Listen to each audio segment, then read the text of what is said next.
നമസ്കാരം. നമ്മൾ ഇന്ന് വളരെ മനോഹരവും ചിന്തിപ്പിക്കുന്നതുമായ ഒരു വിഷയത്തിലേക്കാണ് കടക്കുന്നത്. പണ്ഡിറ്റ് ശ്രീറാം ശർമ്മ ആചാര്യജി രചിച്ച അപ്നാ ദൃഷ്ടികോൺ ബദലേൻ എന്ന യഥാർത്ഥ ഹിന്ദി സാഹിത്യത്തെ അടിസ്ഥാനമാക്കിയാണ് ഈ പഠനം നമ്മൾ തയ്യാറാക്കിയിരിക്കുന്നത്. നിങ്ങൾ ശ്രദ്ധിച്ചിട്ടുണ്ടോ, ഈ ഒഴുകുന്ന നദികളും തിളങ്ങുന്ന സൂര്യനും മനോഹരമായ ഹിമാലയൻ നിരകളുമെല്ലാം കാണുമ്പോൾ നമ്മുടെ ഉള്ളിൽ വല്ലാത്തൊരു ശാന്തി നിറയുന്നത്? പ്രകൃതിയുടെ ഈ അനന്തത പോലെ തന്നെ വളരെ വിശാലമാണ് നമ്മുടെ ഓരോരുത്തരുടെയും മനസ്സും. എന്നാൽ പലപ്പോഴും നമ്മുടെ മാനസിക ലെൻസ് അഥവാ നമ്മുടെ കാഴ്ചപ്പാട് ഈ ലോകത്തെക്കുറിച്ചുള്ള നമ്മുടെ അനുഭവങ്ങളെ എങ്ങനെയൊക്കെയാണ് മാറ്റിമറിക്കുന്നത് എന്നാണ് നാം ഇന്ന് ആഴത്തിൽ മനസ്സിലാക്കാൻ പോകുന്നത്. ശരി, നമുക്കിതിലേക്ക് കടക്കാം. ആന്തരിക പരിവർത്തനത്തിന്റെ ചില സുപ്രധാന ഘട്ടങ്ങളിലൂടെയാണ് നാം ഇന്ന് സഞ്ചരിക്കുന്നത്. ഒന്നാമതായി കാഴ്ചപ്പാടിന്റെ ശക്തി, രണ്ടാമതായി മനസ്സിന്റെ കണ്ണാടികൾ, മൂന്നാമതായി ജീവിതത്തിലെ ബുദ്ധിമുട്ടുകളെ പുനർമൂല്യനിർണ്ണയം ചെയ്യുക, നാലാമതായി ഭൗതികവും ആത്മീയവുമായ കാഴ്ചപ്പാട്, അഞ്ചാമതായി തെറ്റുകൾ അംഗീകരിക്കാനുള്ള ധൈര്യം, ഒടുവിൽ സഹാനുഭൂതിയുടെ മാന്ത്രികത. കൂടുതലൊന്നും പറയുന്നില്ല, നമുക്ക് നേരെ വിഷയത്തിലേക്ക് പോവാം. ഒന്നാമത്തെ ഭാഗം, കാഴ്ചപ്പാടിന്റെ ശക്തി അഥവാ നാം ധരിക്കുന്ന നിറമുള്ള കണ്ണടകൾ. പ്രപഞ്ചം അടിസ്ഥാനപരമായി തികച്ചും നിഷ്പക്ഷമാണ്. അത് നല്ലതുമല്ല ചീത്തയുമല്ല. ആചാര്യജിയുടെ ഈ പുസ്തകത്തിൽ നിന്നുള്ള വളരെ അമൂല്യമായ ഒരു ജ്ഞാനരത്നം ഇതാണ്. ലോകത്തിലെ എല്ലാ വസ്തുക്കളിലും നല്ലതും ചീത്തയുമായ ഘടകങ്ങൾ അടങ്ങിയിരിക്കുന്നു. ഇതൊന്നാലോചിച്ചു നോക്കിക്കേ. പ്രകൃതിയിൽ തന്നെ പകലും രാത്രിയുമുണ്ട്, പ്രകാശവും അന്ധകാരവുമുണ്ട്. ഒരു റോസാച്ചെടിയിൽ മനോഹരമായ പൂക്കളും കുത്തുന്ന മുള്ളുകളുമുണ്ട്. ഇതിൽ നാം എന്തിൽ ശ്രദ്ധ കേന്ദ്രീകരിക്കുന്നു എന്നതിനെ അടിസ്ഥാനമാക്കിയാണ് നമ്മുടെ ലോകം രൂപപ്പെടുന്നത്. പച്ച കണ്ണട ധരിച്ചാൽ എല്ലാം പച്ചയായി കാണും, ചുവപ്പ് ധരിച്ചാൽ ചുവപ്പായും. ഇത് വളരെ ലളിതമായൊരു സത്യമാണ്. എങ്കിലും നാം പലപ്പോഴും ഇത് മറന്നുപോകും, അല്ലേ? ഇനി ഈ സ്ലൈഡിൽ കാണിച്ചിരിക്കുന്ന വളരെ രസകരമായ 3 കാര്യങ്ങൾ നോക്കൂ. നമ്മുടെ യാഥാർത്ഥ്യത്തെ രൂപപ്പെടുത്തുന്ന 3 അടിസ്ഥാന നിയമങ്ങളാണിവ. ഒന്നാമതായി, മനുഷ്യന്റെ മാനസിക ശക്തി തന്നെയാണ് ബാഹ്യലോകമായി പ്രകടമാവുന്നത്. അതായത് നാം ഉള്ളിൽ എന്താണോ അതാണ് നമ്മൾ പുറത്തു കാണുന്നത്. രണ്ടാമത്തെ കാര്യം കുറച്ചുകൂടി ചിന്തിക്കേണ്ട ഒന്നാണ്.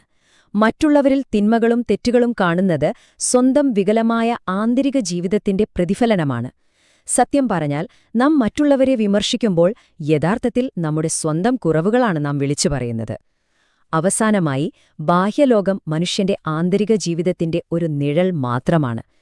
പുറം ലോകമെന്നത് നമ്മുടെ ആത്മീയ അവസ്ഥയെ പ്രതിഫലിപ്പിക്കുന്ന ഒരു വലിയ കണ്ണാടി മാത്രമാണെന്ന് ഇതിൽ നിന്ന് വളരെ വ്യക്തമാണ്. ഇനി രണ്ടാമത്തെ ഭാഗം, മനസ്സിന്റെ കണ്ണാടികൾ. നമ്മുടെ ആന്തരികാവസ്ഥ യാഥാർത്ഥ്യത്തെ എങ്ങനെ രൂപപ്പെടുത്തുന്നു എന്ന് നോക്കാം.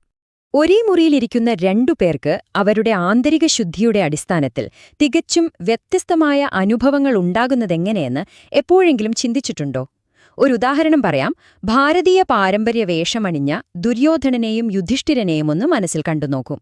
നെഗറ്റീവായ ചിന്താഗതിയുള്ള ഒരാൾ പറയുന്നത് മനുഷ്യൻ തന്റെ സ്വന്തം നല്ലതോ ചീത്തയോ ആയ കാഴ്ചപ്പാട് ബാഹ്യ സാഹചര്യങ്ങളിലേക്ക് പ്രൊജക്റ്റ് ചെയ്യുകയും അതിനനുസരിച്ച് അവയെ കാണുകയും ചെയ്യുന്നുവെന്നാണ്. എന്നാൽ പോസിറ്റീവായ ചിന്താഗതി പറയുന്നത് നമ്മുടെ ആന്തരിക കാഴ്ചപ്പാട് മാറ്റുകയാണെങ്കിൽ പുറത്തുള്ള എല്ലാം മാറിയതായി തോന്നും. ഒരേ സദസ്സിലിരുന്നിട്ടും ദുര്യോധനൻ എല്ലാവരിലും ശത്രുക്കളെയും തിന്മകളെയും മാത്രം കണ്ടു, എന്നാൽ യുധിഷ്ഠിരൻ എല്ലാവരിലും നന്മ മാത്രം ദർശിച്ചു. നമ്മുടെ ഉള്ളിലെ ഇരുട്ടാണ് യഥാർത്ഥത്തിൽ പുറത്ത് ശത്രുക്കളായി മാറുന്നത്. മൂന്നാം ഭാഗം, ജീവിതത്തിലെ ബുദ്ധിമുട്ടുകളെ പുനർമൂല്യനിർണ്ണയം ചെയ്യുക അഥവാ പരാതിയിൽ നിന്ന് കൃതജ്ഞതയിലേക്ക് മാറുന്നതെങ്ങനെയെന്ന് നോക്കാം. എല്ലാവരും എപ്പോഴെങ്കിലും നേരിട്ടിട്ടുള്ളൊരു ചോദ്യമാണിത്.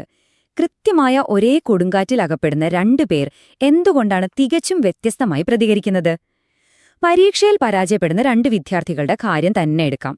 സംഭവം ഒന്നാണെങ്കിലും ഒരാൾ കടുത്ത നിരാശയിലേക്ക് വീഴുന്നു, എന്നാൽ മറ്റൊരാളോ തനിക്ക് സംഭവിച്ച തെറ്റുകൾ മനസ്സിലാക്കി വീണ്ടും പഠിച്ചു മുന്നേറാനുള്ള വലിയൊരു ഊർജം കണ്ടെത്തുന്നു. ഇവിടെ ആ സംഭവമല്ല പ്രശ്നം, ആ സംഭവത്തോടുള്ള നമ്മുടെ കാഴ്ചപ്പാടാണ് പ്രതികരണത്തെ തീരുമാനിക്കുന്നത്. മഴ പെയ്യുമ്പോൾ ചിലർ കുട നിവർത്തും, മറ്റു ചിലർ വെറുതെ മഴ നനഞ്ഞ് കരഞ്ഞുകൊണ്ടിരിക്കും. തീർച്ചയായും അതൊരു തെരഞ്ഞെടുപ്പാണ്. ഈ യഥാർത്ഥ സാഹിത്യത്തിൽ നൽകുന്ന ചില അഗാധമായ വരികൾ ഞാൻ വായിക്കാം. ഇതെനിക്ക് വ്യക്തിപരമായി വളരെ ഇഷ്ടപ്പെട്ട ഒന്നാണ്. ഒന്നാമതായി, മറ്റുള്ളവരെ നവീകരിക്കാൻ ശ്രമിക്കുന്നതിനു മുമ്പ് നമ്മെത്തന്നെ നവീകരിക്കുന്നതിനെക്കുറിച്ച് നമ്മൾ ചിന്തിക്കണം. രണ്ടാമതായി, സമാധാനപരമായി ജീവിക്കാനുള്ള വഴി നമ്മുടെ ബുദ്ധിമുട്ടുകളുടെ മൂല്യത്തെ അമിതമായി വിലയിരുത്താതിരിക്കുക എന്നതാണ്.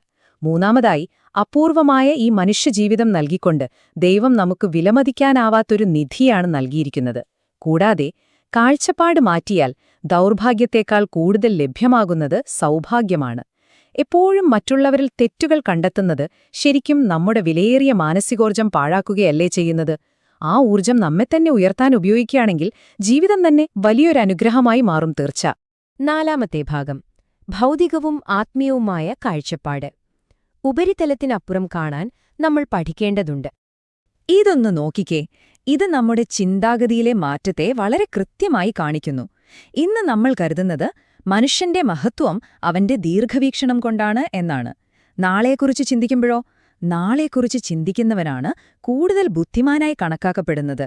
എന്നാൽ നിത്യതയുടെ വലിയ വീക്ഷണത്തിൽ ദീർഘവീക്ഷണം എന്നതിനർത്ഥം സങ്കുചിത മനോഭാവം ഉപേക്ഷിക്കുകയാണ് എന്നതാണ്.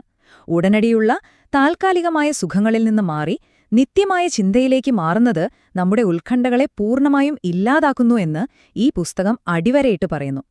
ഭൗതികവാദി പറയുന്നത് സന്തോഷം അന്തർലീനമായിരിക്കുന്നത് വികാരങ്ങളിലാണ്, ഭൗതിക വസ്തുക്കളിലല്ല. എന്നാൽ ഒരു ആത്മീയവാദി പറയുന്നത് വസ്തുക്കളുടെ അപ്രസക്തി മനസ്സിലാക്കി ആത്മീയവാദികൾ അവയുടെ ശരിയായ ഉപയോഗത്തെക്കുറിച്ച് മാത്രമാണ് ചിന്തിക്കുന്നത്. ഒരു ക്ഷേത്രത്തിലുള്ള 3 മനുഷ്യരുടെ ഉദാഹരണമെടുക്കാം. എല്ലാവരും ഭാരതീയ പാരമ്പര്യ വസ്ത്രങ്ങൾ ധരിച്ചിട്ടുണ്ടെന്ന് സങ്കൽപ്പിക്കുക. അവരിൽ ഒരാൾ വിഗ്രഹത്തിലെ സ്വർണത്തിന്റെയും ആഭരണങ്ങളുടെയും സാമ്പത്തിക മൂല്യം മാത്രം കാണുന്നു. മറ്റൊരാളോ അത് മോഷ്ടിക്കാൻ പദ്ധതിയിടുന്നു. എന്നാൽ മൂന്നാമനായ ആത്മീയവാദി ആ കല്ലിനുമപ്പുറം അതിലെ ദിവ്യമായ സന്തോഷവും സമാധാനവും കണ്ടെത്തുന്നു. ബാഹ്യമായ കാഴ്ച ഒന്നാണെങ്കിലും നമ്മുടെ ഉള്ളിലെ കാഴ്ചപ്പാടാണ് ഫലം തീരുമാനിക്കുന്നതെന്ന് ഇത് എത്ര മനോഹരമായാണ് കാണിച്ചു തരുന്നത്. 5. ഭാഗം തെറ്റുകൾ അംഗീകരിക്കാനുള്ള ധൈര്യം. ഇത് നമ്മുടെ ആന്തരിക പാത്രം ശുദ്ധീകരിക്കുന്ന പ്രക്രിയയാണ്. ഇതിലെ ഏറ്റവും പ്രധാനപ്പെട്ട കാര്യം ഇതാണ്: നമ്മുടെ ഓരോ പ്രവർത്തനങ്ങൾക്കും ഒരു ആത്മീയ ഫലമുണ്ട്. ഒരു തെറ്റ് സമ്മതിക്കുക എന്ന പ്രവർത്തനത്തിന്റെ ഫലം നോക്കുക. ഒരു തെറ്റ് അംഗീകരിക്കുന്നതിൽ ഒരു ദോഷവുമില്ല. ഒരാളുടെ മനസ്സ് ശുദ്ധമാകുന്നു. സത്യം ഉൾക്കൊള്ളുക എന്നതിന്റെ ഫലം ഒരാളുടെ തെറ്റുകൾ അംഗീകരിക്കുന്നത് സത്യത്തോടുള്ള സ്നേഹത്തെയാണ് അർത്ഥമാക്കുന്നത്. എന്നാൽ മറ്റുള്ളവരിൽ എപ്പോഴും തെറ്റുകൾ കണ്ടെത്തുക എന്നതിന്റെ ഫലം വളരെ ഗൗരവമുള്ളതാണ്. തെറ്റുകൾ കണ്ടെത്തുന്ന ശീലം ഒരാളുടെ സ്വന്തം ആന്തരിക തിന്മകളുടെ ജീർണതയേക്കാൾ ഒട്ടും കുറവല്ല. സ്വന്തം തെറ്റുകൾ മറച്ചുവെക്കുന്നത് നമ്മുടെ മനസ്സിൽ അഴുക്കും ജീർണതയും ഉണ്ടാക്കുന്നു.